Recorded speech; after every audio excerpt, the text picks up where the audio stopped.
वैश्विक बाघ दिवस, जिसे अंतर्राष्ट्रीय बाघ दिवस भी कहा जाता है, हर वर्ष 29 जुलाई को मनाया जाता है। इस दिवस का उद्देश्य बाघों के संरक्षण के प्रति लोगों को जागरूक करना और उनके प्राकृतिक आवास की रक्षा के लिए सामूहिक प्रयासों को बढ़ावा देना है।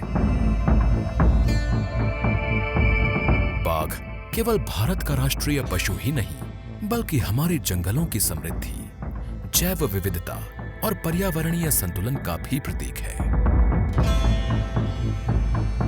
किसी जंगल में बाघ की मौजूदगी इस बात का संकेत मानी जाती है कि वहां का पारिस्थितिक तंत्र स्वस्थ और संतुलित है। बाघ का वैज्ञानिक नाम पैंथेरा टिग्रिस है।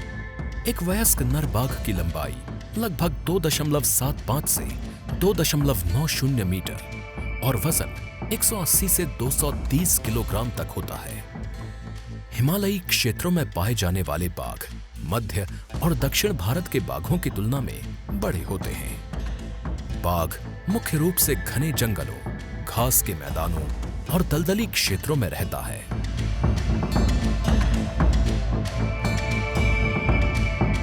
ये सांभर, जंगली सुअर, गौर, चीतल, नीलगाय तथा जंगली भैंस आदि जैसे बड़े शाकाहारी जीवों का शिकार करता है।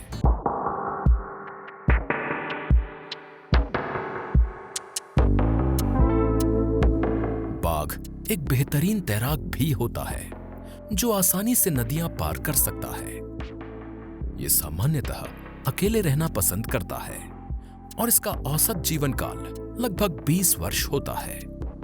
दुनिया में बाघ की कई उपप्रजातियां पाई जाती हैं। इनमें रॉयल बंगाल टाइगर, अमूर यानी Siberian, Indo Chinese, Malayan, Sumatran और दक्षिण चीन के बाघ प्रमुख हैं। वहीं बाली, जावा और कैस्पियन बाघ समय के साथ विलुप्त हो चुके हैं। विश्व बाघ दिवस मनाने की शुरुआत वर्ष 2010 में रूस के सेंट पीटर्सबर्ग में आयोजित टाइगर समिट के बाद हुई। इसका उद्देश्य दुनिया भर में बाघों की घटती संख्या के प्रति लोगों को जागरूक करना, उनके संरक्षण के लिए वैश्विक सहयोग को बढ़ावा देना और उनके प्राकृतिक आवास को सुरक्षित रखना है।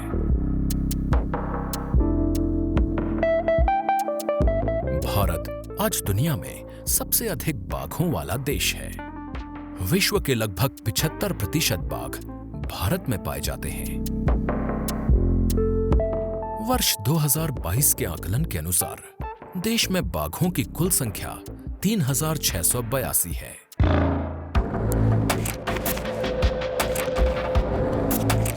ये उपलब्धि हमें बताती है कि सतत संरक्षण के प्रयास सकारात्मक बदलाव ला सकते हैं।